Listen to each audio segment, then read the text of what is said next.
Bonjour et bienvenue dans ce nouveau chapitre consacré à l'authentification avec Laravel 9. Dans la vidéo précédente, on avait mis en place l'espace d'authentification et on avait permis à ce qu'un utilisateur puisse s'inscrire et se connecter à son compte. Mais là, on avait un souci parce que là, si on était connecté à notre compte, on pouvait avoir accès à la page login. Donc ici, je vais reprendre l'exemple. Je vais aller en navigation privée pour faire cette démonstration. Là, je vais tomber sur la page login et ici, je vais me connecter. Et là, ça sera admin2@gmail.com et le mot de passe était Azerty.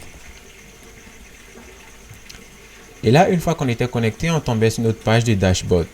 Mais je remarque que là, bien qu'étant connecté, j'ai la possibilité de retenir sur l'URL de la page de connexion pour pouvoir me connecter à nouveau. Et ça ne se fait pas. Parce qu'une fois que l'utilisateur est connecté, il ne faudrait pas qu'il puisse encore à nouveau avoir accès à cette page de connexion. Et pour gérer ce système, on va avoir besoin d'un système de permission. Et le système de permission, Laravel l'a appelé les middleware.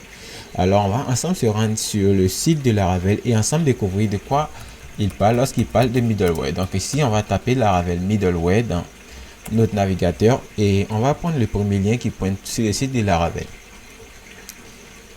Et là, on va voir une brève introduction.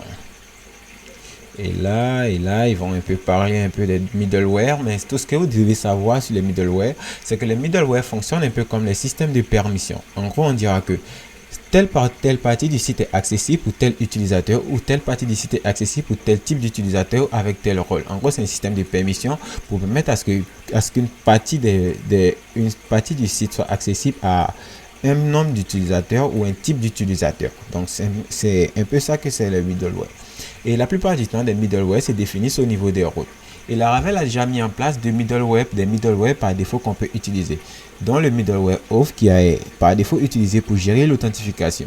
Donc ce middleware là, on l'utilise pour permettre à un groupe de pages d'être accessible uniquement que lorsque l'utilisateur est connecté. Donc c'est ce middleware qu'on va mettre en place qui va permettre de vérifier que l'utilisateur est connecté avant d'accéder à sa page. Donc ici on va descendre dans la documentation et là on va aller chercher là ils vont parler un peu des middleware, et là on voit ici que Laravel a une liste des middleware. Donc voilà la liste des middleware déjà existants dans Laravel. Et là ce dont nous allons nous intéresser, c'est comment est-ce qu'on peut appliquer un middleware à une route ou à un groupe de routes. Et là on utilise un route middleware et là on fait ici un groupe de fonctions. Donc ce que nous allons faire ici, c'est qu'une fois qu'on est connecté, on va créer ici un middleware dans notre projet. Donc on va aller sur le fichier web.php et ici on va créer un middleware pour que cette route, on va dire que toute cette route article ne soit visible que lorsque l'utilisateur est connecté. Donc ici on va faire un route et là ici on va appeler middleware. Ensuite à l'intérieur on doit passer ici le nom du middleware. Donc on va encore aller sur la documentation et comme je vous l'ai dit, le second lien ne veut pas s'afficher, je vais fermer la navigation privée. Et comme je vous l'ai dit, ici on doit passer ici le middleware qu'on souhaite utiliser. Donc ici on va passer un tableau de middleware et le middleware qu'on va vouloir utiliser, ça sera le middleware auth qui permet de vérifier qu'un utilisateur est connecté ou pas. Et là ça sera ici on va dire qu'on a un groupe. Et à l'intérieur, on va passer ici une nouvelle fonction.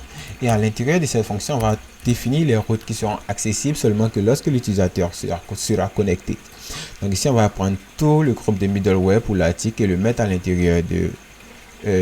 on va prendre toute la section article et la section dashboard et la mettre à l'intérieur de ce auth.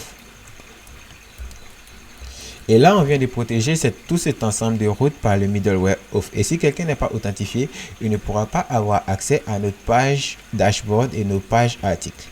Donc, on va encore retenir en navigation privée. Donc, ici, c'est localhost 2.8000. Et on va taper ici /accueil. Et là, quand on tape ici /accueil, on voit qu'on tombe sur l'URL de base. Et ici au niveau des middleware, on a vu que pour éditer un middleware, on avait mis ici un jeton de sécurité. Donc on va tester ça, voir si ça fonctionne. Et si on clique ici, vous voyez que là, si on clique sur le détail d'un article, on est automatiquement redirigé sur l'URL login. Et pourquoi est-ce qu'on est automatiquement redirigé sur l'URL login? Parce que là, ici, on a placé un middleware qui permet de vérifier que tout cet ensemble de routes soit accessible uniquement que lorsque l'utilisateur est connecté.